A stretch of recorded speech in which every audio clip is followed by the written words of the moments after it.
In the brightly colored landscape of modern comic book mythology, traditional superheroes operate under a strict, universally accepted ethical code.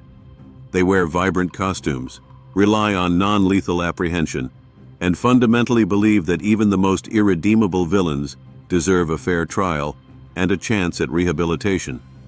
In stark contrast to this idealistic worldview stands a lone, heavily armed figure dressed in tactical black, wearing a massive white death's head upon his chest.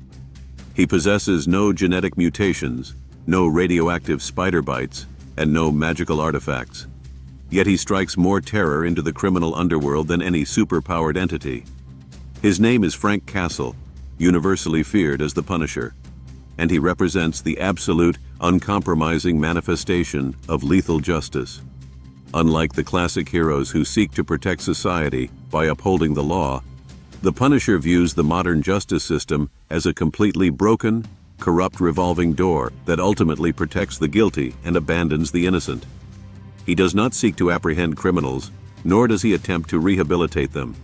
His mission is an endless, unilateral war of physical eradication, utilizing military-grade tactics, psychological warfare, and extreme violence to permanently remove predators from the streets.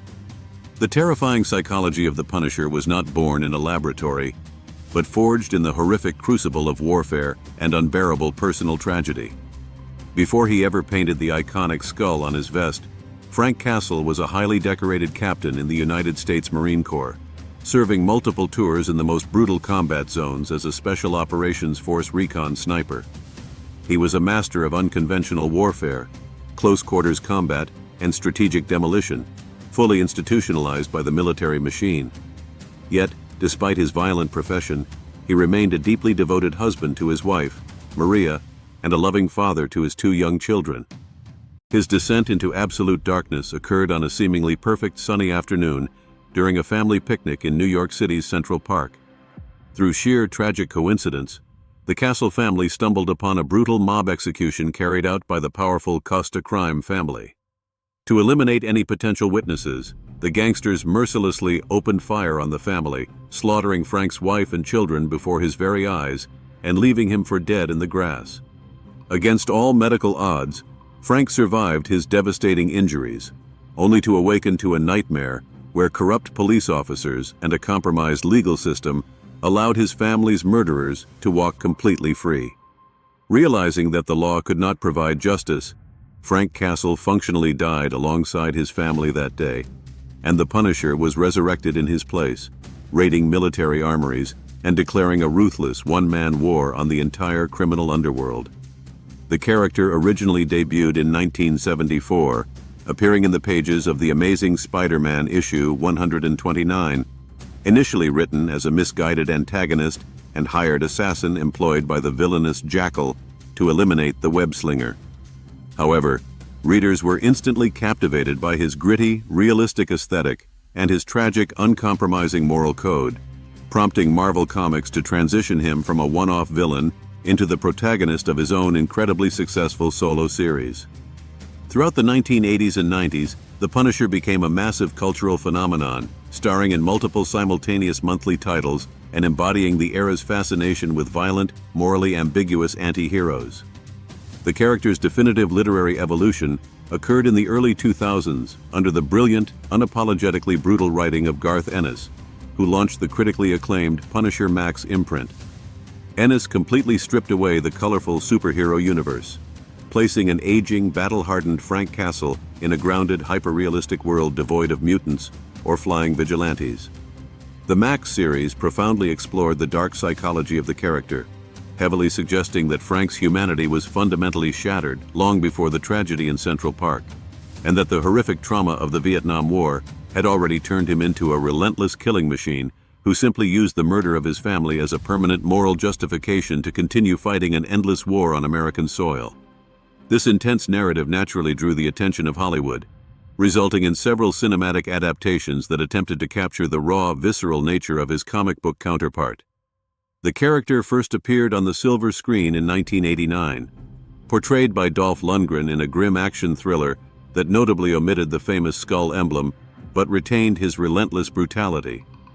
In 2004, Thomas Jane took on the mantle, delivering a deeply emotional performance that highlighted the strategic, psychological warfare the Punisher utilized to dismantle the criminal empire responsible for his family's death, famously showcasing a brilliant scene of deceptive torture using a simple popsicle.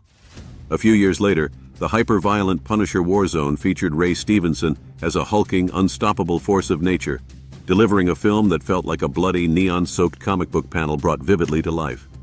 However, the absolute definitive live-action portrayal of Frank Castle arrived via the Netflix streaming platform, masterfully embodied by the immensely talented actor Jon Bernthal.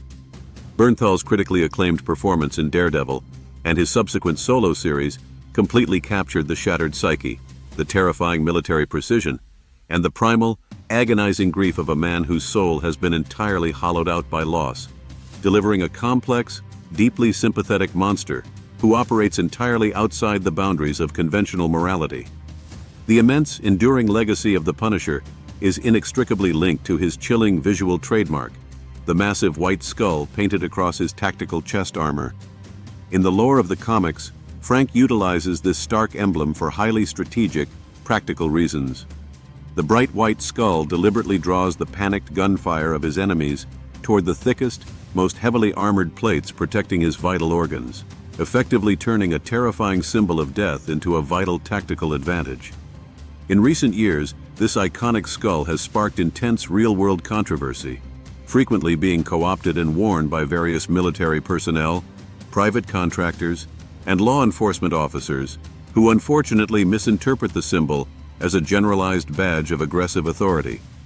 The creators of the character, and even Frank Castle himself, within the pages of modern comic narratives, actively and aggressively reject this real-world adoption. The Punisher fundamentally represents the absolute failure of the justice system. He is a tragic, broken vigilante who operates entirely outside the law because the established institutions completely failed to protect the innocent. He is a dark, cautionary tale of endless vengeance and psychological self-destruction, an entity who sacrifices his own humanity to ensure that violent predators face immediate, lethal consequences.